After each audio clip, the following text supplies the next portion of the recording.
Now, the latest from ITV News Meridian in the south.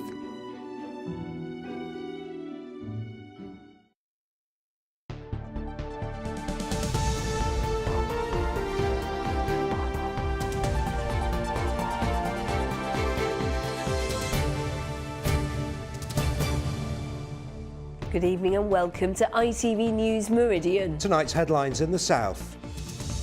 16 years old, 28 stones. Why stories like Callum's could become the norm.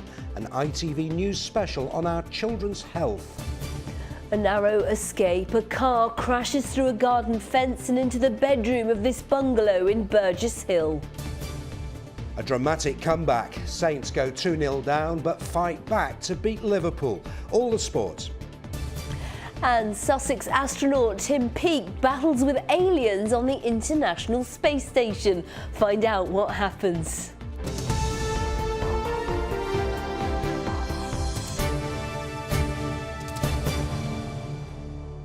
Good evening. At 16 years old, he was 28 stones and life was difficult. And Callum Surrock is not alone. Obesity levels in the UK have more than trebled in the last 30 years. In fact, if estimates are correct, more than half the population could be obese within the next 30 years. All this week, ITV News is throwing the spotlight on the scale of the crisis and what needs to be done to solve it. Well, we begin tonight with Callum's story. He's been speaking to our social affairs correspondent, Christine Alsford.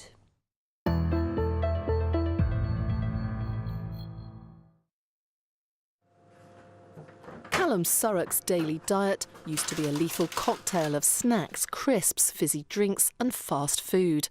Weighing 28 stone, at the age of 16, his doctor gave him a stark warning. He said that if I carried on the way I was going, I would be dead within 5 to 10 years. Now 14 stone lighter, he's half as heavy as he used to be, and a lot happier. I'm now going out, I've got friends. A year ago I was sat inside doing nothing. It's changed so much. But for those who can't change their ways, the future is bleak.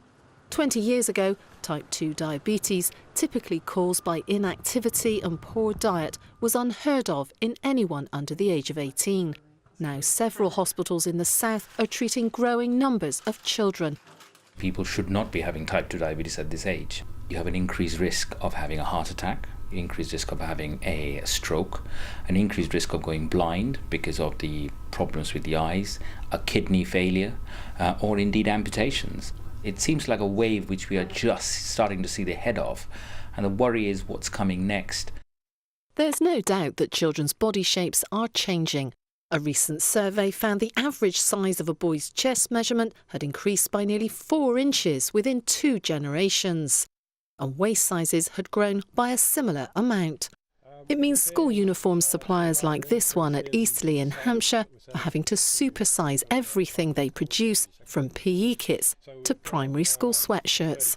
This is the biggest you do now? This is the biggest we do now, which is a medium. Okay, so that is, I mean, that's about, well over 44, 46 inch that's right, chest. Yeah. And what about secondary uniform? We're seeing a similar picture in the secondary uniform. We're now selling skirts in sort of 38-inch size and stocking 52-inch blazers.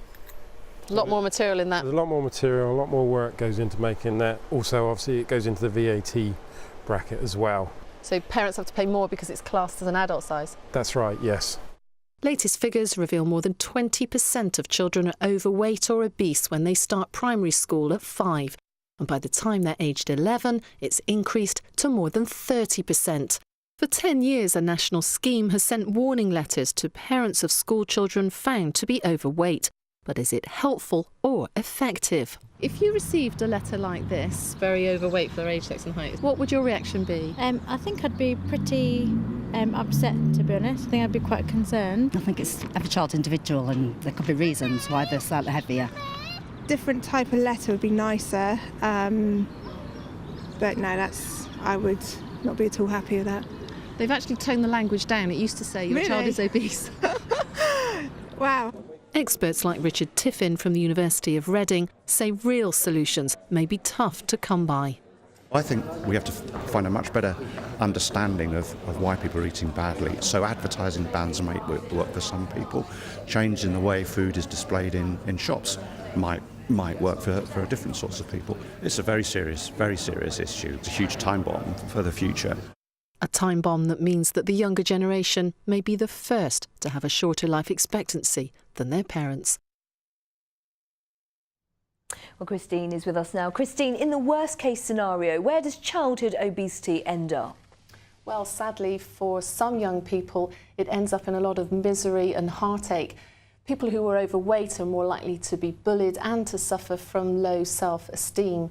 And if problems are severe and long-lasting, it can be that the end resort, the last resort, is actually surgery. And hospitals right across our region are seeing a growth in the number of young people under 18 who are consulting them about the possibility of gastric surgery. If you remember, just a couple of weeks ago, we met Abby. She wants to have an operation, which means she would only be able to eat very small amounts, and that would be for the rest of her life. She will only be around 18 when she has that life-changing surgery. And in your report, you also mentioned type 2 diabetes. At what age do children develop that condition now? Well, we asked hospitals right across the region what the youngest age was for the patient that they've diagnosed with type 2 diabetes, and it turned out to be the age of just 10. And this is in addition to lots of children who experts are predicting will go on to develop type 2 diabetes before the age of 30 now. And we've got much more on this issue this week, haven't we? We have indeed. We'll be looking more about the problems and the solutions. And tomorrow we've got a big report coming up on sugar. This is in the light of the Chancellor's announcement that we are going to have a sugar tax. We'll be meeting a family who kept a sugar diary for the week, and the findings of that turn out to be fascinating. Look forward to it, Christine. Thank you. Yes, plenty coming up this week, but also we'll be hearing what you have to say. We know children are bigger, and in a minute, Sangeeta will have some details about where you live. But first, let's cross to our newsroom and to Rachel Hepworth. Rachel, as Christine mentioned, the government will be taxing soft drink manufacturers to tackle obesity. What do our viewers think? Well, it's fair to say it really has divided our viewers. Gillian Day from Southampton says teach children at school how to prepare nutritious meals, educate boys and girls and bring domestic science teachers back. I really don't think a sugar tax alone is going to work, she says. Brenda Meakin wrote, I agree with diet education and advice, but taking away choice by putting extra cost on sugary drinks is taking away personal choice, which is surely a human right. But celebrity chef Jamie Oliver has told us taxing our drinks is the best way forward. You don't want to do it on food. I mean, all the really clever people in science and the people that have worked this up in Oxford University in economics, when you do it on all food, people trade up to sugary, to salty, fattier foods. On drinks is exclusively exciting because it is the single largest source of sugar in our kids' diet. There is a non-sugary choice that's still commercial, so I think it's the right thing. But Colin Webb isn't convinced. The government's responsible for a lot of things, he says. What people choose to eat and the amount isn't one of them. And Stan Old from Portsmouth says, we only have one life, so let anyone eat whatever they want. It's different from being an alcoholic. You never see the overweight causing trouble when they've had too much to eat. But let's end on this contentious comment from Marie Morgan. She says, if you look at some members of Parliament, they should perhaps practice what they preach. So thank you to everyone who's been in touch. And if you have a view, we'd love to hear from you. Thanks, Rachel. Well, there is a national child measurement programme. It's where large numbers of children are measured and monitored from when they start education to when they leave primary or junior school. Sangeeta has the details. Sangeeta. Well, in the first year of school, that's 4 and 5-year-olds, 97,000 children were measured last year here in the south. In year 6, that's 10 and 11-year-olds, it was 83,000 children. Well, let's look at Southampton. So in reception year, 22.8% was said to be overweight and obese. In year 6, it rose to 34%. In Brighton and Hove, 17.7% classed as overweight and obese in reception year. In Year 6, 26% in the county of Hampshire, 21% overweight and obese in the first year. Well, in Year 6, it was 29%. So for details of other towns like Portsmouth and counties like Dorset and Wiltshire, go to our website itv.com/Meridian. Figures for where you live by counties, districts and boroughs. Well, the government has compiled a report on obesity and it's due to publish in the summer. The Department for Health said today it was already helping to tackle obesity in schools. It said it was investing in school sport, getting manufacturers to remove calories from soft drinks and food, and introducing labelling so parents can easily see how much fat, sugar and salt are in their family's food. The government says its obesity strategy will be a key step further forward in helping our children live healthier lives, but there is still work to be done to get it right. Now, more of the day's news from around our region, and a Southampton University student has survived that bus crash in Spain that killed 13 people. Tallulah Lyons, who's 19 and from Swindon, was taken to hospital with a spinal injury. The bus, with 57 people on board, was returning from the country's largest fireworks festival when it crashed on a motorway between Barcelona and Valencia on Sunday. A man's pleaded guilty to the manslaughter of a man found dead at a car dealership in Dorset. The body of Elliot Handley, who was 46 and from Eastleigh, was found in a flat above the Dorchester Collection garage in May last year. He died from blunt injuries to the head. Simon Bennett, who's 44, entered his plea on the grounds of diminished responsibility. Police are growing increasingly concerned about a missing man from Portsmouth. 26-year-old Nitin Wuchit was last seen leaving the Fawcett Inn at around midnight on Thursday. He hasn't contacted his family or friends, and that's said to be very much out of character. An investigation is underway after a car crashed into a home in West Sussex, causing severe damage. It ploughed through the garden fence and into the bedroom at the front of the bungalow at Gatehouse Lane in Burgess Hill last night. Well, luckily the elderly homeowner wasn't there at the time. A 20-year-old man has been reported for driving without due care and attention, as Malcolm Shaw now reports. The crash left a Fiat Punto embedded in the front of the bungalow in Gatehouse Lane at Burgess Hill. The car had apparently left the road at speed, ploughing over grass and demolishing a garden fence before smashing into the semi-detached house. By luck, the property was empty at the time. When we got here, we found the car embedded in the front bedroom window, right up to the bed. Obviously police and ambulance at that time were here as well, although there was no casualties or anything. The car drivers had run away. They were just out for the evening joyriding and decided to have some fun by the look of it. Sussex police say the driver and passenger of the car escaped unhurt but fled the scene. The house is owned by Jeff Allen's mother, who's 87. She only moved out a few days ago to go into care. She has dementia, so she can't look after herself anymore, and we literally had taken her to the home in the last week, so we were just sort of seeing how that was going to go, and I mean, otherwise my mum would have been in bed and there would have been a fatality here last night. The crash happened just before 7:30 last night. Half an hour later, the driver and passenger handed themselves into a police station.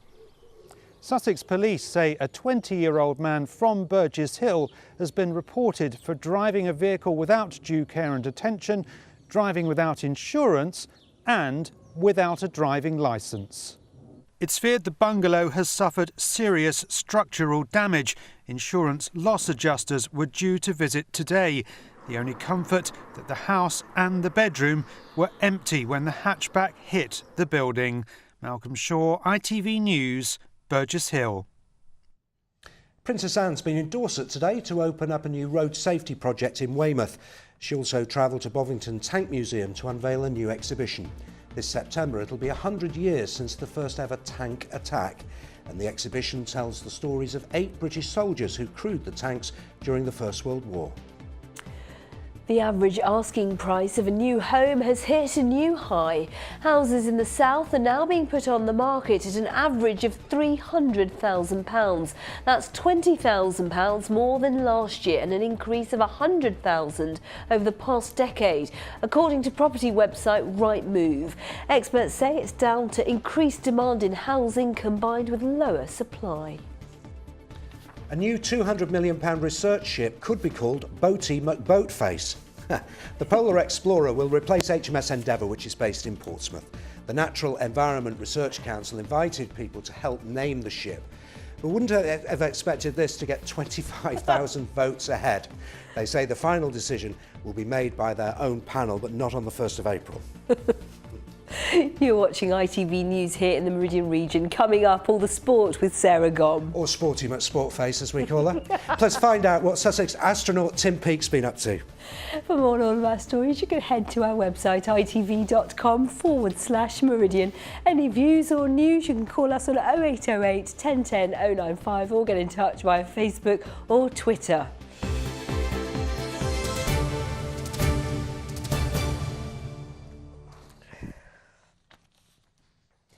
Now, tomorrow it's market day in many towns, including Salisbury, which is a city, of course. And it's there where traders are calling for help to keep the 800-year-old event going. A recent newspaper report suggested the charter market could be gone within 4 years due to falling profits. But stallholders say they're doing all they can to keep the historic market open and are asking the local council for a helping hand.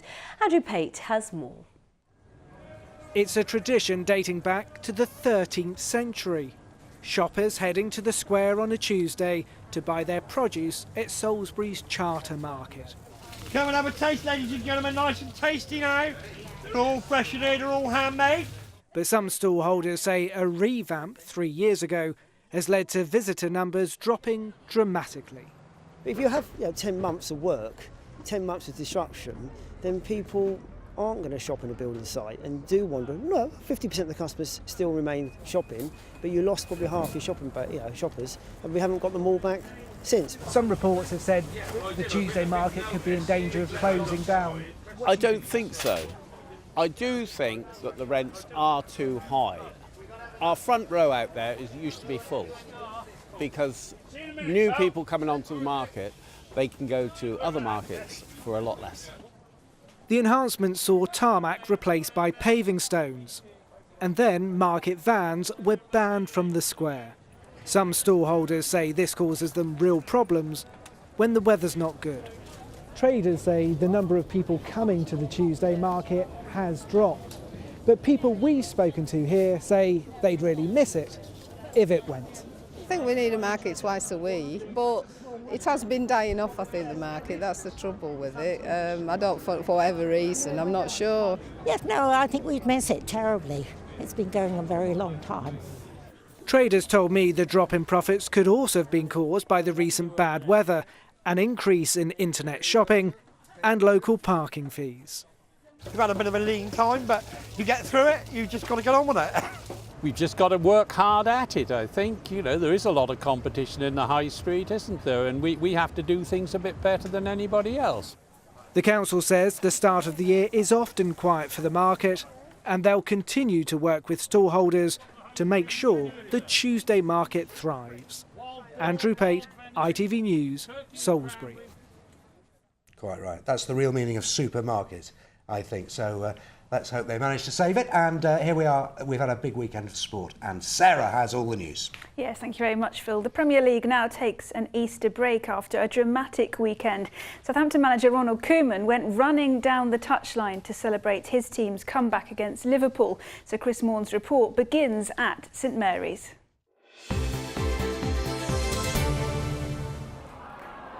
ITV Meridian Sports Report, sponsored by WeWantAnyCar.com, the Cash for Cars website.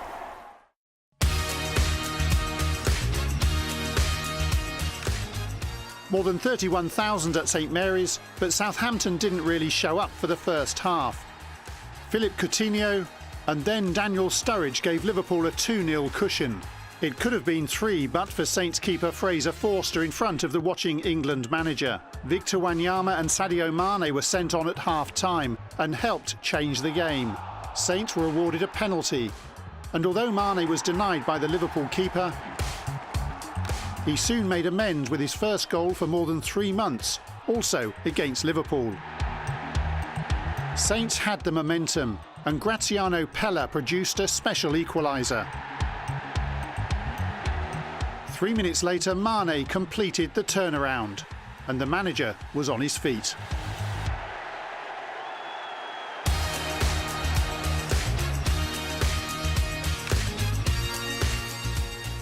Bournemouth had won 3 in a row before going to Tottenham.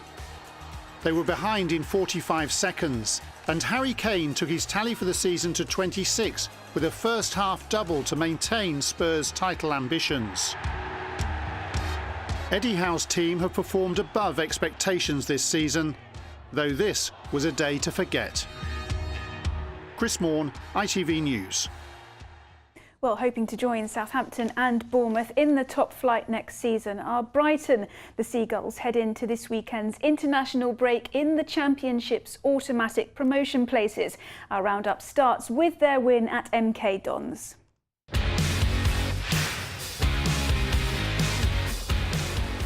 The Albion faithful who'd made the trip to MK Dons were forced to wait for their reward in a game that offered little until after the break. With just under an hour on the clock, this spot kick handed Tom Ahmed his first, and just minutes later he'd notched his 13th of the campaign. With 20 minutes remaining though, the Dons grabbed one back, and despite finishing the match with 10 men, they still had this chance to level from the spot. Carl Baker's miss though leaves his side in a relegation place, and Brighton up in second.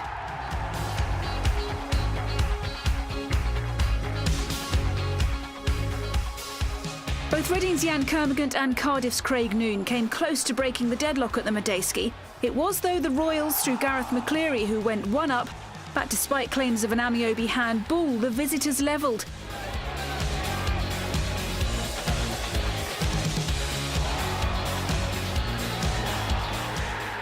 And Mate Vidra was denied a decider.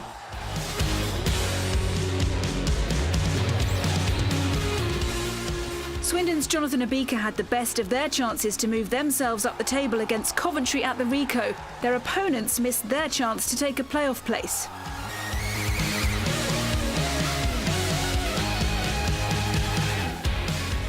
No such trouble for Oxford though, who maintained their grip on automatic promotion, making light work of Barnet at the Hive. Callum O'Dowda's strike sent them one up, and he'd doubled their lead within the hour. Danny Hilton sent the result and Oxford's promotion push beyond doubt.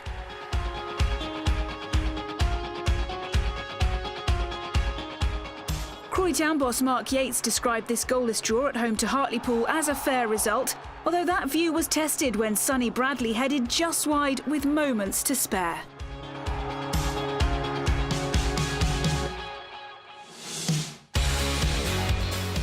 It looked like Portsmouth's favourable away form was set to continue at Mansfield, but when Mark McNulty was denied his spot kick, the game took a different course. Matt Green sent the hosts one up, and Pompey earned a point thanks to Ryan Tavazzoli's own goal. Two fine cup runs came to an end, with Wembley almost in touching distance. Bognor Regis were beaten 2-1 in their FA Trophy semi-final at Grimsby, going out 3-1 on aggregate, and the same score at Salisbury, where a record crowd of 3,400 saw the Whites miss out in the FA Vase against Hereford. The Reading women began their first season in the top flight with an FA Cup victory, beating Millwall 2-0 at Adams Park yesterday. They'll now face Sunderland in the quarter-finals, and on Wednesday they play their first match in the Women's Super League Division 1 away to Arsenal. Ice hockey champions, the Basingstoke Bison, rounded off their season in perfect style with a 3-1 win over Guildford Flames on Sunday. Alan Lack scored the final goal before celebrations started ahead of the formal presentation of the League Championship trophy. And with just 5 matches to play, London Irish are still 5 points adrift at the bottom of rugby's Premiership.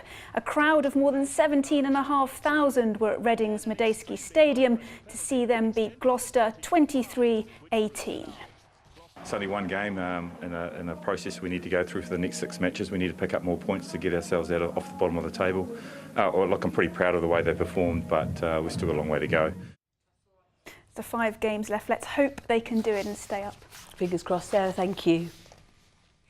And the ITV Evening News continues with the national and international news at 6:30. With more, here's Mary Nightingale. 20 years in jail for the teenager who killed a policeman in a hit and run. Clayton Williams was found guilty of manslaughter for running down PC Dave Phillips. His widow said he's a thief who has destroyed her family. David Cameron attempts to halt the Tory civil war over Ian Duncan Smith's resignation. And the row over the tennis chief who said men should get more prize money than women. We'll do John Marcoston and me for that and more at 6:30. Thank you, Mary. Now, what kind of computer games do astronauts play in space, do you think? Well, the answer, of course, is Space Invaders. That might sound like a really bad joke, but it's exactly what Sussex spaceman Tim Peake has been up to while orbiting the Earth. Tim zapping virtual reality aliens, at least we hope they were virtual reality ones, with American astronaut Scott Kelly before Scott came back to Earth earlier this month. Well, the European Space Agency say the interstellar battle was part of a virtual reality project which takes astronauts out of their usual routine. It's not the first time the pair have been caught playing around in space. Last month, you may remember, Captain Kelly was pictured chasing Tim around the space station, dressed up as a gorilla. Well, I'm sure they're very busy when they're not doing Yeah, things I'm sure like they that. are. I'm sure they are. And Simon's with us now. Si. I don't think they are. They are. 4:14 tomorrow morning, travelling west to south east. That's when you can next see the International Space Station pass over. But 4:30 yesterday morning, what were you doing? Sleep. Yeah, sensible. That's when the spring equinox was. So we're now officially in spring, and so some lovely spring pictures have been turning up in my Meridian weather inbox. That's Sylvia Ruffles, a brilliant shot there of the pollen on the blossom on her tree, and she even got a bee collecting it. Look, he's got a whole leg full on this one, like that. John Cuthbert in Hedge End caught a hoverfly, having a "does my bum look big from this angle" kind of moment. No. And It's always no. smooth talking you. Brian Tatham in Aylesbury was thrilled to find his first butterfly of the year in the garage last night at about 5 o'clock. He also took another photo of it in a different angle just to prove that it was still alive, in case we didn't believe him. Oliver Mannion caught this wonderful rabbit striking a pose over the weekend, and you got to love a spring baby. So here's the one from Philippa Timms, picture of the laziest cygnet in the country. Carry me, mum, please. But this is my favourite, look. Steve Worrell in Botley sent in this photo of the newborn lambs at Manor Park Farm, whose woolly jumpers, clearly the natural ones, weren't up to the job. So, well, it was a bit nippy, so you got to put a tank top on when you need to. Absolutely. But Meridian weather at ITV.com if you spot any other spring things. Now it is officially spring. We can all talk about it and enjoy the weather. And no doubt we'll have gale force winds, snow, all sorts of things. Let's find out what we've got for the first forecast of spring from Simon.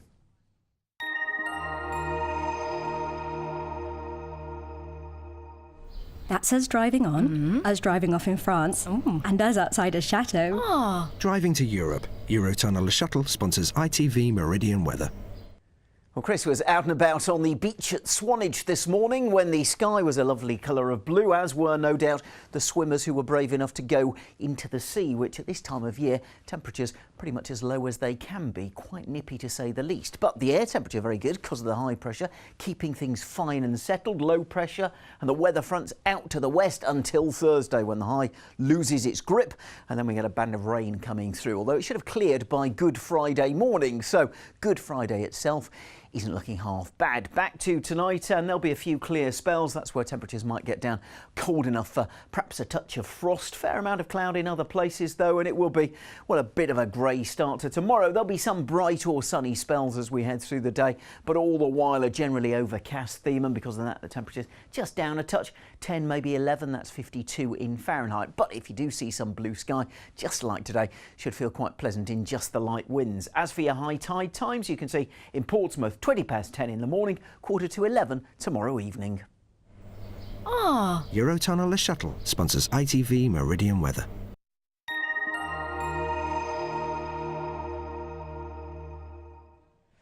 And in just a moment, this Monday evening, we've got the ITV Evening News with Mary Nightingale and Mark Austin. So stay tuned for that. But for now, that's how this part of the world looks so far this Monday evening. Thank you very much indeed for your company. And from all of us here, we look forward to seeing you again tomorrow. See you tomorrow. Bye. Bye-bye.